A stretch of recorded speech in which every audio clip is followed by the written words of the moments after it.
Matches are very difficult matches, but until some time ago, nobody would have even been dreaming that Indonesia would be playing two crucial matches for the qualification to the World Cup. World Cup is, of course, a highlight for every player, for every fan. So I wish the best of luck to Indonesia. I wish the best of luck to everyone participating. Laga perdana Grup B babak keempat kualifikasi Piala Dunia 2026 akan dimulai pada 9 Oktober 2025. Timnas Garuda akan menjamu tuan rumah Arab Saudi. Berbekal kemenangan 2-0 di Jakarta pada November 2024, menjadi modal berharga anak asuh Patrick Kluivert untuk bisa kandaskan perlawanan Green Falcon. Tim Liputan Kompas TV. Menghadapi raksasa Asia di babak keempat, bagaimana persaingan menuju starting 11 Timnas Garuda? Kita bahas bersama dengan pengamat sepak bola Roni Pangemanan. Selamat malam, Bung Ropan. Selamat malam. Ini menghadapi Arab Saudi dan juga Irak. Permainan seperti apa yang harus ditampilkan oleh Timnas, Bung Ropan? Iya, karena ini pertandingan yang krusial, ya, hanya 3 hari buat kita. Kita hanya akan bermain selama 2 pertandingan. Jadi kalau kita ingin lolos, ya kita harus menang. Itu kan yang paling tidak buat kita. Cuma masalahnya sekarang kan kita akan tandang, bermain sebagai tim yang akan bertarung dengan tuan rumah Arab Saudi. Ya kita jangan dulu memikirkan dengan Irak pertandingan kedua, tapi ini fokus bagi seluruh pemain untuk bisa meraih 3 poin. Kalau kita bisa memenangkan pertandingan, berarti peluang untuk bisa lolos itu terbuka. Ya, atau paling tidak kita bermain imbang misalnya dengan Arab Saudi, itu juga bagus buat kita. Artinya juga kita bisa, kalau tidak akan lolos, kita sebagai runner up untuk main di putaran kelima. Jadi kalau bicara taktik, pasti Patrick Kluivert sebagai pelatih dibantu oleh Dani Lanza dan Alex Pastur lebih tahu dengan apa yang harus mereka lakukan. Kalau melihat lawan Lebanon kemarin di FIBA Matchday, nah itu sudah ada gambaran yang menurut saya seperti itu yang akan diinginkan oleh Patrick Kluivert. Bermain lebih ya attacking ya. Apalagi dengan ada perubahan, bukan lagi dengan 3-4-3 skemanya, tapi berubah dengan 4 back flat di belakang. Jadi 4-3-3 bisa berubah, dimodifikasi dengan 4-2-3-1. Itu yang saya lihat dalam permainan kemarin melawan Lebanon, dan ini yang akan dilakukan. 4-3-3 atau modifikasi 4-2-3-1, bagaimana ini perebutan jadi starting line up, Bung Ropan? Ya, kalau bicara dengan perebutan starting line up, ya pasti di bawah Mister itu, karena jam menit bermain yang diinginkan oleh PK Patrick Kluivert, Emil Audero akan bermain di sana, menurut saya. Ya, karena apalagi Martin Paz itu belum begitu bugar secara 100%. Emil bagus bersama dengan klubnya di Serie A, Cremonese. Jadi ini tidak terbantahkan. Emil di bawah Mister. Kalau bermain dengan flat seperti lawan Lebanon kemarin, 4 di belakang saya pikir itu mungkin saja Yakob yang akan bermain di kanan. Kemudian di kiri ada Calvin Verdong, dan 2 back di tengah ada Kevin Dix dan Jai Izes. Di gelandang itu ada Tom Haye dan Joe Pelupesi. Karena ada 4, kemudian ada 2, 3 yang lebih menyerang. Itu di kiri ada Ragnar Oratmangun, di kanan ada Miliano Yonathans, dan di tengah lagi ada Ricky Kambuaya, di belakang striker Ole Romani. Nah, kita menyambut baik dengan kehadiran Ole Romani yang cepat recovery, sembuh, dan ini suatu hal yang bagus tentunya, kabar baik buat kita, karena kita begitu sulit untuk membuat gol kemarin ya, menghadapi Lebanon terutama, penguasaan bola bagus, tapi ujungnya untuk mencetak gol tidak ada. Bahkan shot on target pun nggak ada. Jadi ada Ole Romani datang, ini bagus buat kita. Gitu. Ini kalau misalkan patokan Kluivert adalah menit bermain di klub, artinya endurance dari pemain ini jadi kunci di 2 laga krusial nanti.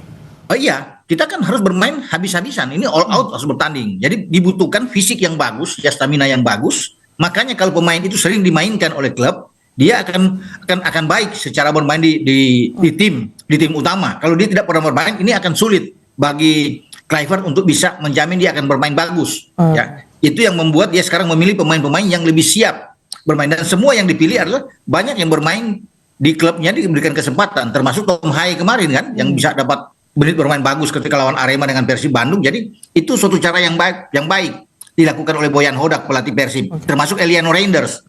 Dan ini pasti Patrick Kluivert sangat senang. Ya, Nathan Cho dapat menit bermain yang bagus. Dean James, Calvin Verdong di Lille sekali di Prancis. Apalagi kalau bicara dengan Jai Izes. Udah di Liga Eropa tuh 2 pemain tadi ya. Betul.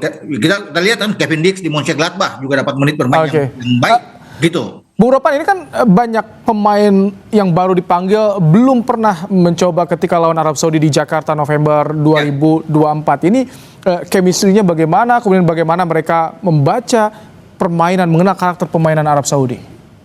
Iya, justru saya pikir ini bagi kita sih menguntungkan ya. Karena Arab Saudi tidak bisa melihat kalau yang sudah jelas bermain dengan mereka, pasti Arab Saudi sudah tahu kan, mereka akan membaca ini, akan melihat cara bermain kita. Tapi justru dengan kehadiran misalnya Emiliano Jonathans, Ole Romani, Mauro Silstra, ya ada Kevin Dix, Emil Audero, Dean James, ya ini adalah pemain-pemain yang memang bisa menyulitkan mereka. Ya apalagi kalau mereka bisa melihat, dan saya yakin mereka itu mengirim mata-mata untuk termasuk dengan Irak untuk pertandingan kita lawan Lebanon. Mereka perlu pertandingan itu untuk melihat siapa pemain Indonesia yang baik, yang bagus, yang perlu untuk dimatikan cara bermain kita bagaimana. Itu akan tergambar di pertandingan di putaran keempat nantinya. Ini terakhir Bung Ropan, kan kalau Arab Saudi ini jago provokasi.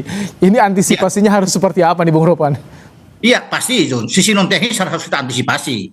Ya, kalau secara permainan saya nggak khawatir. Kita bisa memberikan perlawanan kalau kita bermain dengan cara seperti lawan Lebanon. Hal-hal non teknis ini yang perlu kita harus jaga dengan baik. Pemain tidak boleh terprovokasi atau cepat emosi. Itu akan dilakukan oleh tuan rumah, termasuk lawan Irak, ya. Jadi kita harus lebih tenang, lebih fokus bermain, dan pentingnya dalam pertandingan di 45 menit pertama itu kita bisa membuat gol. Seperti kita menang di putaran ketiga di awal melawan Arab Saudi, kita bikin gol pertama lewat sontekan dari Ragnar Oratmangun yang dibelokkan oleh Sandy Walsh saat itu. Ya, jadi itu kita perlu, kalau kita unggul duluan, peluang untuk menang terbuka bagi kita. Yang penting anak-anak itu enjoy saja. Kita itu sebagai underdog itu justru lebih menguntungkan bermain melawan Arab Saudi karena mereka lebih dalam pressure, dalam tekanan. Beban ada di Arab Saudi sebagai tuan rumah juga. Kita makin gak sabar nih Bung Ropan, nunggu tanggal 9 tentunya. Tapi ya itulah tadi teman-teman ucapan dari Ketua Federasi Sepak Bola Dunia atau FIFA ya teman-teman, Gianni Infantino, soal Indonesia, timnas Indonesia yang melaju di round 4, dan beliau mengatakan semoga timnas Indonesia bisa sukses di round 4 dan melaju di Piala Dunia yang sebelumnya timnas Indonesia tidak di istilahnya tim underdog yang teman-teman, tidak diunggulkan tapi bisa berbicara banyak di round 3 sampai di round 4 ini untuk melawan Arab Saudi dan Irak, serta juga analisis Bung Ropan tentang taktik yang akan digunakan Patrick Kluivert dan pemilihan pemain. 28 pemain terbaik timnas Indonesia sudah dipanggil oleh timnas Indonesia ya teman-teman di round 4 ini, dan taktik 4-3-3 atau 4-2-3-1 kemungkinan besar akan digunakan Patrick Kluivert untuk melawan Arab Saudi dan Irak, dan pastinya Arab Saudi dan Irak juga sedikit was-was ya teman-teman, karena justru pressure akan dialami oleh Arab Saudi dan Irak sendiri. Arab Saudi sebagai tuan rumah, sedangkan Irak meskipun sama-sama menjadi tim tamu, tetapi Irak ini selalu menang atas kita, yakni pada saat di Basrah kita dikalahkan dengan skor 5-1 ya teman-teman. Kita dibantai saat itu di kandangnya, dan di GBK kita kalah kalau tidak salah dengan skor 3-1 ya teman-teman. Tetapi ini sudah berubah total formasi dari timnas Indonesia ya. Patrick Kluivert merubah dengan segala macam taktik dan permainan tentunya, dan ini membuat dia was-was sendiri ya teman-teman, karena dia belum tahu kekuatan timnas Indonesia sekarang. Ya oke, sekian dari saya, terima kasih, salam sepak bola.